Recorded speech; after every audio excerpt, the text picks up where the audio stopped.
اس کے بعد فرحان نعت کے لیے تیار رہے. فرحان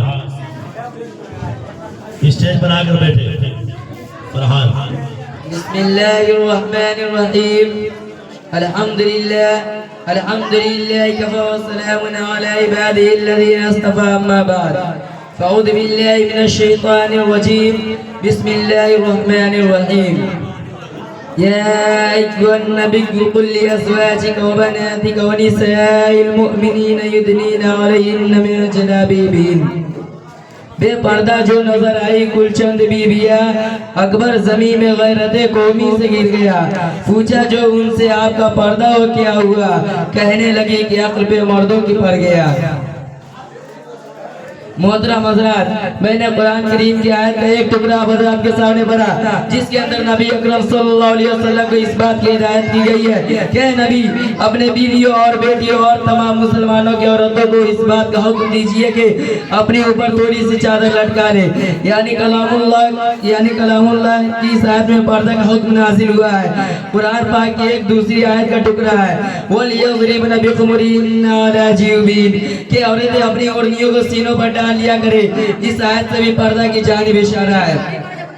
مگر دوستو، جب مذہب اسلام کے روشن ستاروں سے کفر و الحاد، ظلم و جہالت کے بادل چھٹے بے غیرتی اور بے حیائی کی تاریکیاں ختم ہوئی، قرآن پاک کے عدل و انصاف سے باطل کے لہراتے جھنڈے گر پڑے. مظلوموں اور بے قصور کو مساوات اور برابری کا درجہ ملا. خاص طور پر عورتوں کو جو ظلم ستم کے چکی میں پیس رہی تھی، مصائب و آلام کے پہاڑ ان پر توڑے جا رہے تھے. اسلام نے ان کو ذلت و پستی کے گاڑ سے نکال کر بلندی پر پہنچایا. ظہور اسلام سے لے کر صدیوں تک مسلمان عورتوں کی بڑائی کے گیت گائے جاتے رہے. اگر تاریخ کے اوراق کھولے جائے تو غیر مسلم عورتوں پر مسلمان عورتوں کی فضیلت اور برتری دکھائی دے گی. لیکن دیکھتے ہی دیکھتے پوری دنیا میں شیطانی ڈنگے بجنے لگے. مسلمان عورتوں کو مکاری و عیاری کے پردے و فسانے کے ارادے ہونے لگے. مسلمان عورتوں کو اس کے گھر کے چار دیواریوں سے نکال کر شریعہ پر بدنام و رسوا کرنے کی انت تک کوشش کی گئی. اسے شمیعی محفل بنا کر درندہ صفت انسانوں کے حوالے کیا گیا. پردہ مخالفت میں لاکھوں صفحات سیاہ کر دیے گئے. ان کی صرف ایک ہی صدا تھی کہ پردہ کے گریبان کو چاک اور ریزہ کیا جائے اور عورت کو بے لگام اور بے حیا چھوڑ دیا جائے، وہ چاہے گل کھلائے. چنانچہ خواہشات کی پٹھوں کی عرضیاں پوری ہوئی اور انہوں نے آہستہ آہستہ مسلم خواتین کو بہکا لیا اور مسلم عورتوں نے بھی پردہ جیسی عظیم نعمت کو پیٹ پیچھے ڈال کر مردوں کے ساتھ کاندھے سے کاندھا ملا کر چلنا شروع کر دیا. پھر نہ پوچھے کہ اسلامی معاشرہ کن کن خرابیوں سے دوچار ہوا، کتنی مصیبتوں اور آفتوں کا سامنا ہوا. بدکاری و زناکاری عام ہوتی چلی گئی. مکانوں اور دکانوں، بستیوں اور بیابانوں میں برائیاں ہی برائیاں نظر آنے لگی. محترم دوستو، اگر اسلام دشمن طاقت یورپ امریکہ پردے کے خلاف نعرہ لگا تو اس پر ہمیں کوئی تعجب و حیرانی نہیں، چونکہ اسلامی تعلیمات کو ہر طرح بدنام کرنا ان کا شیوا بن چکا ہے. مگر افسوس صد افسوس، آج ہماری قوم کے اکثر لوگ جو مسلمان ہونے کا دعویٰ کرتے ہیں اور محمد عربی صلی اللہ علیہ وسلم کے امتی کہلاتے ہیں، وہ ابھی اسی ذہنی غلامی کا شکار ہے. خاص طور پر انگریزی تعلیم یافتہ طبقہ تو اس میں زیادہ مبتلا ہے. وہ ابھی پردے کے معاملہ میں اسلام دشمنوں کے ساتھ ہے اور انہی کے دوش بدوش چل رہے ہیں. کسی شاعر نے ایسے ہی لوگوں کے بارے میں کہا ہے کہ انہی کی محفل سوارتا ہوں چراغ میرا ہے رات ان کی، انہی کی مطلب کی کہہ رہا ہے زباں میری ہے بات ان کی. اسلام کے پاسبانوں حضرت آسمہ رضی اللہ عنہ حضرت عائشہ رضی اللہ عنہ کی بہن ہے اور نبی اکرم صلی اللہ علیہ وسلم کی سالی ہے. ایک بار باری کپڑا پہن کر حضور صلی اللہ علیہ وسلم کے سامنے آ گئے تو سرور کائنات نے نظر پھیر لی اور یہ ارشاد فرمائے گئے آسمہ، جب عورت بالغ ہونے کی عمر کو پہنچ جائے تو اس کی جسم سے کچھ بھی دیکھنا جائز نہیں سوائے اس کے چہرے اور ہتھیلیوں کے.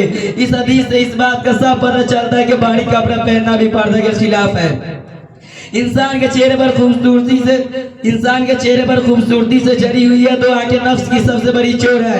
دل و دماغ کی تمام وساوس کی جڑ بھی یہی دو آنکھیں ہیں. دل جذبات اور قلبی احساسات کی ترجمان، عشق و محبت کے تمام عہد و پیمان باندھنے کی ذمہ دار یہی دو آنکھیں ہیں. فتنہ و فساد کی ابتدا عام طور پر انہی سے ہوتی ہے. اسی لیے رب ذوالجلال نہ صرف عورتوں کو بلکہ مردوں کو بھی نگاہ نیچے رکھنے کا حکم دیا ہے. جیسا کہ کلام پاک میں آیا ہے قل للمؤمنین یغضوا من ابصارهم وقل للمؤمنات یغضضن من ابصارهن۔ ایک بار کا قصہ ہے کہ حضرت ام سلمہ رضی اللہ عنہ حضرت میمونہ رضی اللہ عنہ سرور کائنات محمد صلی اللہ علیہ وسلم کے پاس بیٹھی ہوئی تھی کہ عبداللہ ابن ام مکتوم جو ایک نابینا صحابی تھے تشریف لائے، آپ نے فرمایا کہ ان سے پردہ کرو، تو ام سلمہ رضی اللہ عنہ نے عرض کیا کیا وہ نابینا نہیں ہے؟ نہ وہ ہم کو دیکھ سکتے ہیں اور نہ پہچان سکتے ہیں۔ آپ صلی اللہ علیہ وسلم نے فرماتے ہیں کیا تم دونوں بھی نابینا ہو؟ کیا تم دونوں کو دیکھتی نہیں ہو؟ محترم دوستو، آج ہماری ماں بہنوں کو چاہیے کہ پردہ کے اپنے پردہ کی گریبانوں میں جا کر دیکھیں کہ پردہ کا حکم عمل نہ کر کے اللہ اور اس کے رسول کو راضی کر رہی ہے یا اپنی عاقبت کو خراب کر رہی ہے، اسلامی تعلیمات کو پامال کر رہی ہے۔ خدائے وحدہ اللہ شریک سے دعا کیجئے کہ وہ ہمیں اسلامی احکام اور اسلامی تعلیمات پر چلنے کی توفیق عطا فرمائے اور ہمارے اس معاشرہ کو اسلامی معاشرہ بنا دے۔ آمین ثم آمین، وآخر دعوانا ان الحمدللہ رب العالمین۔